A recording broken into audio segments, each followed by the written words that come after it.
Assalamualaikum warahmatullahi wabarakatuh. Berjumpa lagi bersama Ibu ya. Kita akan membahas materi teks cerita sejarah. Sebelumnya Ibu ucapkan salam sayang buat siswa-siswi Ibu di mana saja Anda berada. Di mana kalian berada, semoga kita sehat selalu ya, sehat walafiat dan bisa menerima materi pembelajaran Ibu ini dengan baik. Materi teks cerita sejarah ini nanti kita akan membahas di situ teori-teorinya ya.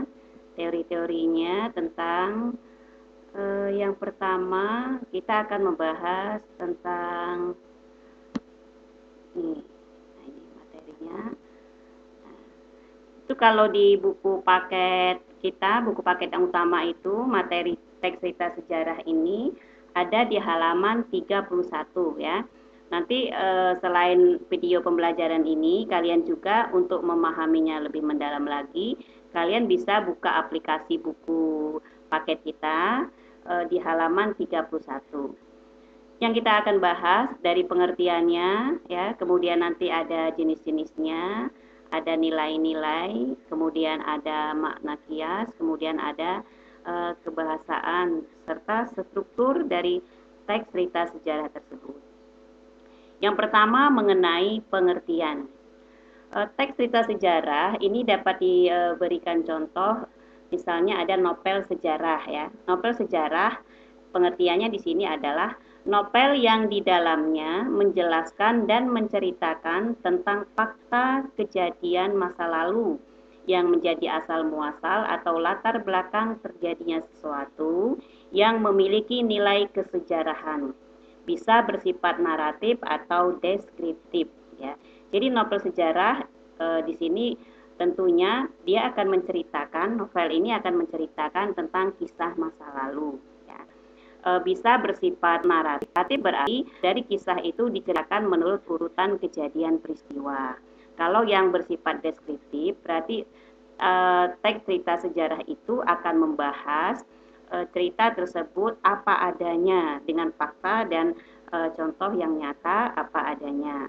Nah, jadi itu kalian pahami pengertian teks cerita sejarah atau novel sejarah ya, dipahami. Kemudian berikutnya kita akan membahas jenis-jenis dari teks cerita sejarah tersebut ya. Yang pertama ada rekon pribadi. Rekon pribadi itu adalah novel yang memuat kejadian dan penulisannya terlibat secara langsung. Penulisnya terlibat secara langsung.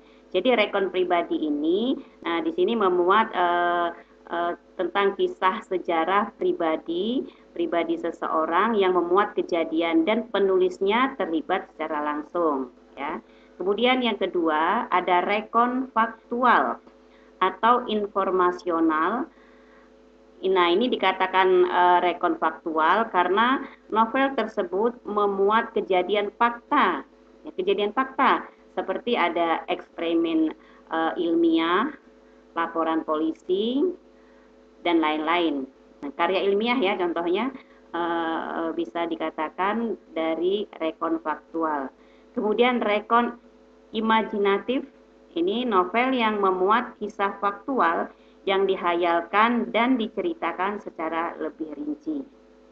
Jadi imajinatif berarti bisa dikatakan bersifat hayalan gitu ya, hayalan yang diceritakan secara lebih rinci. Setelah kita membahas jenis-jenisnya, kemudian di sini ada nilai-nilai dalam novel sejarah ya. Nilai-nilainya yang pertama ada nilai budaya. Nah, di sini pengertiannya nilai budaya adalah nilai yang dapat memberikan atau mengandung hubungan yang mendalam dengan suatu masyarakat, peradaban atau kebudayaan. Nah, nilai budaya di sini dapat dikatakan nilai merupakan suatu budaya atau tradisi ya. Jadi setiap suku bangsa, setiap daerah itu mempunyai budaya kita masing-masing. Budaya berarti tradisi. Di sini dikatakan dalam cerita sejarah juga masuk nilai budaya ini banyak diambil ya, diambil dalam untuk untuk membuat cerita sejarah tersebut. Kemudian ada nilai moral. Nilai moral ini adalah nilai yang dapat memberikan atau memancarkan petuah atau ajaran yang berkaitan dengan etika atau moral seseorang. Moral berarti bisa dikatakan juga ya nilai yang mengenai tingkah perilaku seseorang, ya. Jadi di dalam nilai moral kita akan melihat bagaimana tingkah atau perilaku sang tokoh, ya. Itu nanti berkaitan dengan etika. Kemudian yang ketiga ada nilai agama. Nah, nilai agama di sini berkaitan atau bersumber pada nilai-nilai agama. Jadi dalam cerita sejarah atau novel sejarah itu juga menceritakan tentang agama, itu ya, bermacam-macam agama itu banyak dimasuk di situ ya. Ada agama Islam atau agama-agama yang lain ya, ada Kristen, ada Hindu, Buddha dan sebagainya. Di dalam novel sejarah pun sumbernya bisa berasal dari berbagai macam agama tersebut. Kemudian yang keempat, nilai sosial. Nah, ini sosial adalah nilai yang berkaitan dengan tata pergaulan antara individu atau masyarakat. Nilai sosial berarti di sini ada hubungan antara sesama ya, seseorang dengan orang yang lain, hubungan yang ada di dalam masyarakat ya. Di dalam masyarakat itu kan banyak pergaulan antara individu yang satu dengan individu yang lain gitu ya. Nah, itu masuk di nilai sosial. Nah, kalian misalnya antara satu dengan yang lain, kalian saling berkomunikasi, saling bermasyarakat gitu ya. Nah, itu masuk di dalam nilai sosial. Kemudian yang kelima, nilai estetis. Nah, ini nilai estetis ini nilai yang berkaitan dengan keindahan, baik itu keindahan struktur pembangun ceritanya, fakta ceritanya, maupun teknik penyajian cerita. Nah, di dalam sebuah novel itu penting sekali nilai estetis ya, karena nilai estetis ini akan membuat motivasi seseorang agar orang tersebut ingin atau tertarik untuk membaca novel-novel sejarah tersebut. Jadi disajikan dengan teknik penyajian cerita yang indah dan yang menarik gitu ya. Berikutnya, di dalam novel sejarah pun di sini ada termasuk bisa menggunakan berbagai macam makna kias ya, makna kias atau disebut dengan konotasi ya. Makna kiasan. Makna kias di sini digunakan penulis untuk membangkitkan imajinasi seseorang yang membacanya serta memperindah cerita. Memperindah cerita. Jadi bisa masuk di dalam nilai estetika tadi ya. Contoh, di antara para ibu ratu yang terpukul hatinya, hanya ibu ratu Rajapatni Biksuni Gayatri yang bisa berpikir sangat tenang. Nah, makna kias di situ dicetak miring ya, terpukul hatinya. Terpukul hatinya itu artinya sangat sedih di situ. Nah, jadi itu berkonotasi kias ya. Terpukul hatinya berarti di situ artinya sangat sedih. Contoh yang kedua misalnya, mampukah Cakradara menjadi tulang punggung mendampingi istrinya menyelenggarakan pemerintahan. Tulang punggung di situ ya. Jadi makna kiasnya tulang punggung berarti itu sandaran atau sumber kekuatan. Misalnya contoh tulang punggung yang lain, misalnya kakak menjadi tulang punggung dalam keluarganya. Nah, berarti kakak ini menjadi tulang punggung. Apa tulang punggung tadi? Adalah sandaran atau sumber kekuatan di dalam keluarga tersebut. Ya. Kemudian dilihat lagi contoh yang ketiga, di sebelahnya Gajah Mada membeku. Nah, membeku. Membeku di sini juga termasuk makna kias yang artinya diam saja, tidak bergerak ya. Membeku, diam saja atau tidak bergerak. Nah, itulah 3 contoh dalam novel sejarah atau teks cerita sejarah itu juga terkandung ada makna kiasnya ya. Nah, jadi itu nanti misalnya pada saat kalian ibu suruh membaca atau mencari contoh teks sejarah, kalian bisa menemukan makna kias di situ. Kalian bisa menganalisis ya, memperhatikan, memahami mana makna kias yang ada di dalam teks cerita sejarah atau novel sejarah tersebut. Kemudian setelah kita membahas ini, kita akan membahas kaidah dan struktur ya.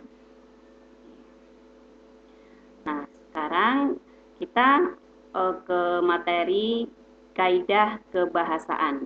Kaidah kebahasaan yang pertama, bahwa novel sejarah itu menggunakan banyak kalimat bermakna lampau. Ya.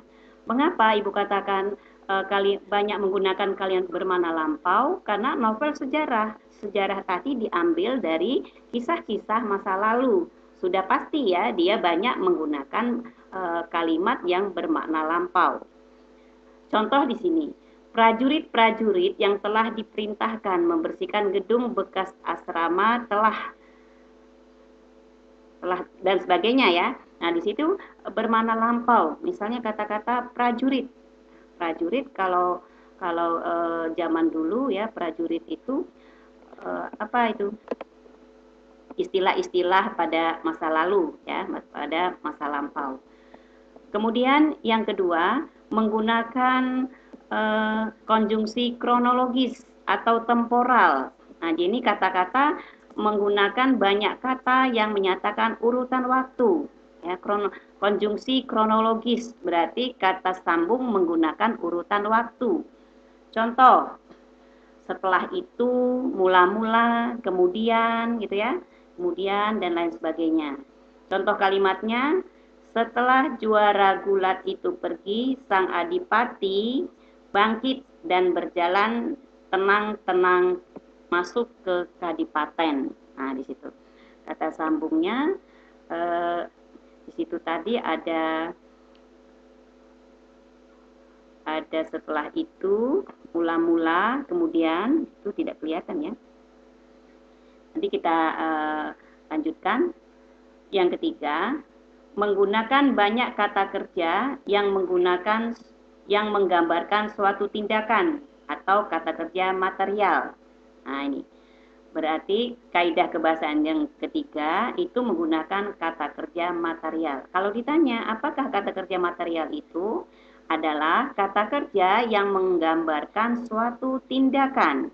Contoh di sini ya, Ibu bacakan contoh penggalan paragraf untuk mencari kata kerja material atau kata kerja suatu tindakan. Di depan Ratu Biksuni Gayatri yang berdiri, Sri Gitarja duduk bersimpuh. Emban tua itu melanjutkan tugasnya, kali ini untuk Sekar Kedaton Dyahwiyat yang terlihat lebih segar dari kakaknya atau boleh jadi merupakan penampakan dari isi hatinya yang tidak bisa menerima dengan tulus pernikahan itu. Nah, dari contoh-contoh tersebut, kalian harus bisa mencari mana kata kerja materialnya. Sekarang Ibu kasih contoh ya. Di situ ada kata duduk bersimpuh.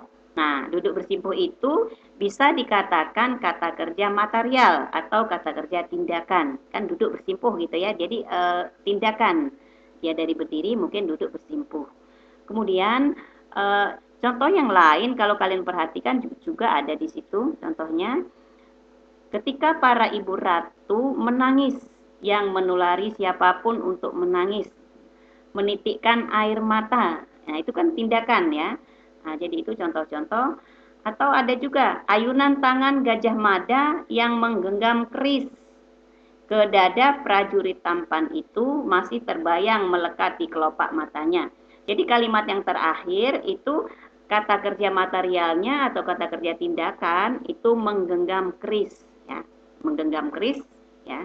Seperti kalian memegang sesuatu itu namanya kata kerja tindakan.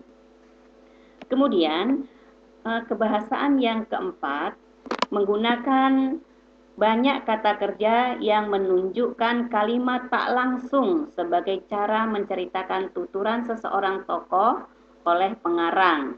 Nah, ini berarti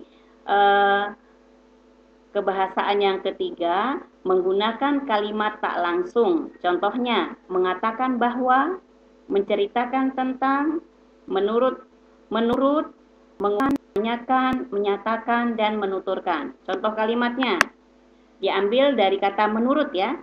Menurut sang patih, Galeng telah periksa seluruh kamar Sah Bandar dan ia telah melihat banyak botol dan benda-benda yang ia tak tahu nama dan gunanya. Nah, itu ada kata menurut. Atau Sang Patih mengatakan bahwa bla bla bla. Ya. Jadi mengatakan apa? Apa yang dikatakan Sang Patih itu gitu ya. Atau ibu mengatakan bahwa juga bisa. Jadi contohnya dari mengatakan bahwa atau menceritakan tentang. Ibu menceritakan tentang apa misalnya kan? Nah itu. Jadi kalian bisa membuat contohnya kata kerja kalimat tak langsung. Berikutnya kebahasaan yang ketiga menggunakan banyak kata kerja yang menyatakan sesuatu yang dipilih atau yang dirasakan oleh tokoh. Yang dirasakan ini ya. Jadi menggunakan kata kerja mental. Jadi kalau Ibu tanya, apakah kata kerja mental itu? Berarti kata kerja yang bisa dirasakan atau diharapkan oleh sang tokoh.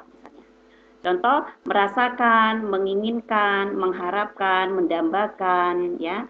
Itu contoh-contohnya. Misalnya, adipati, Gajah Mada, atau prajurit, misalnya mengharapkan apa terhadap kejadian-kejadian tersebut. Ya. Gajah Mada sependapat dengan jalan pikiran Senopati Gajah Enggon, misalnya. Sependapat juga bisa, ya. Menginginkan misalnya, menginginkan juga kan berarti kata kerja yang dirasakan atau yang dipilih, yang dipikirkan ya, yang dirasakan atau yang dipikirkan. Jadi kalau Ibu tanya apakah kata kerja mental itu adalah kata kerja yang dirasakan atau dipikirkan, kalian bisa membuat contoh kalimatnya masing-masing dilihat dari kata-kata yang bisa untuk mengungkapkan perasaan atau yang dipikirkan. Kemudian kebahasaan yang keenam menggunakan banyak dialog. Ya, dialog. Hal ini ditunjukkan oleh tanda petik ganda dan kata kerja yang menunjukkan tuturan langsung. Biasanya kalau dialog itu menggunakan tuturan langsung. Contoh, mana surat itu? Ya, mana surat itu berarti diawali dengan ditunjukkan dengan tanda petik ganda. Itu nanti menggunakan banyak dialog. Dialognya seperti itu. Kalau menggunakan dialog berarti ditunjukkan dengan tanda petik ganda. Kemudian yang ketujuh, menggunakan kata-kata sifat. Ya, kata sifat descriptive language untuk menggambarkan tokoh, tempat dan suasana. Nah, kata-kata sifat. Sifat seorang tokoh ya. Nah, ini Ibu bacakan contoh kalimatnya. Gajah Mada mempersiapkan diri sebelum berbicara dan menebar pandangan mata menyapu wajah semua pimpinan prajurit. Pimpinan dari satuan masing-masing. Dari apa yang terjadi itu terlihat betapa besar wibawa Gajah Mada. Bahkan beberapa prajurit harus mengakui wibawa yang dimiliki Gajah Mada jauh lebih besar dari wibawa Jaya Negara. Srijaya Negara masih bisa diajak bercanda, tetapi tidak dengan Patih Gajah Mada, sang pemilik wajah yang amat beku itu. Di manakah letak kata sifatnya? Gitu kan? Sifat seorang tokoh. Nah, kalau di sini dikatakan sifat tokoh Gajah Mada, gitu kan? Gajah Mada berarti di situ ada kata wibawa, ya. Wibawa bisa dikatakan masuk kategori kata sifat dalam kalimat penggalan paragraf ya, penggalan teks dari contoh yang nomor 7 tersebut. Nah, jadi itu ada 7 ya, ada 7 kebahasaan dari teks cerita sejarah atau novel sejarah. Berikutnya kita akan membahas struktur teks cerita sejarah atau novel sejarah. Nah, di sini ada 6 ya. Yang pertama, pengenalan situasi cerita atau exposition orientasi. Jadi dalam bagian 1 ini, Pengarang memperkenalkan setting cerita, baik waktu, tempat, dan sebagainya. Orientasi juga dapat disajikan dengan mengenalkan para tokoh, menata adegan para tokoh dan antar tokoh. Jadi pada pengenalan situasi cerita ini bagian pertama ya, bisa dikatakan bagian pembuka. Dia bisa mengenalkan tokohnya dulu, mengenalkan ceritanya, ya. Jadi disajikan di bagian awal untuk memperkenalkan setting cerita, baik waktu, tempat, dan tokohnya. Kemudian yang kedua, pengungkapan peristiwa. Nah, jadi di bagian ini disajikan peristiwa awal yang menimbulkan berbagai masalah, berbagai pertentangan, ataupun kesukaran bagi para tokoh. Nah, jadi bagian kedua ini sudah masuk di bagian pengungkapan peristiwa. Sudah mulai diceritakan ya, dari kalau yang pertama tadi baru bersifat memperkenalkan para tokoh dan ceritanya. Kemudian bagian kedua ini sudah disajikan peristiwa awal dengan berbagai macam masalahnya ya. Kemudian yang ketiga, lanjutan dari bagian kedua, yaitu menuju konflik atau rising action. Menuju konflik berarti sudah mulai menuju ke permasalahan-permasalahan, ya. Permasalahan berarti di sini terjadi peningkatan perhatian, ya, peningkatan masalah misalnya. Peningkatan perhatian misalnya masalah kegembiraan, kehebohan, ataupun keterlibatan berbagai situasi yang menyebabkan bertambahnya kesukaran tokoh. Ya, jadi menuju konflik permasalahan, keterlibatan, semuanya permasalahan di situ dibahas gitu ya. Jadi sudah mulai menuju ke konflik yang sesungguhnya. Kemudian yang keempat, puncak konflik, komplikasi. Puncak konflik ini bisa dikatakan pula sebagai klimaks atau puncak masalah, ya, puncak masalahnya. Jadi bagian cerita yang paling besar dan mendebarkan pada bagian ini, ya, ditentukan pula perubahan nasib seseorang, beberapa tokohnya. Jadi pada cerita menuju pada puncak konflik ini berarti cerita itu sudah ke puncaknya, ya, yang paling besar yang sangat mendebarkan puncaknya. Kalau misalnya itu Ibu contohkan permasalahan yang rumit, perkelahian misalnya, jadi dia memang sudah puncaknya, sudah berkelahi gitu ya, atau sudah masalahnya sudah besar dan mendebarkan pada bagian ini. Bisa pada bagian ini juga ditentukannya perubahan nasib beberapa tokohnya, perubahan nasib ya pada bagian puncak ini. Kemudian setelah puncak, yang kelima, penyelesaian atau evaluasi resolusi. Pada bagian ini berisi penjelasan ataupun penilaian tentang sikap ataupun nasib-nasib yang dialami tokohnya setelah mengalami peristiwa puncak itu. Sering pula dinyatakan wujud akhir dari kondisi ataupun nasib akhir yang dialami tokohnya.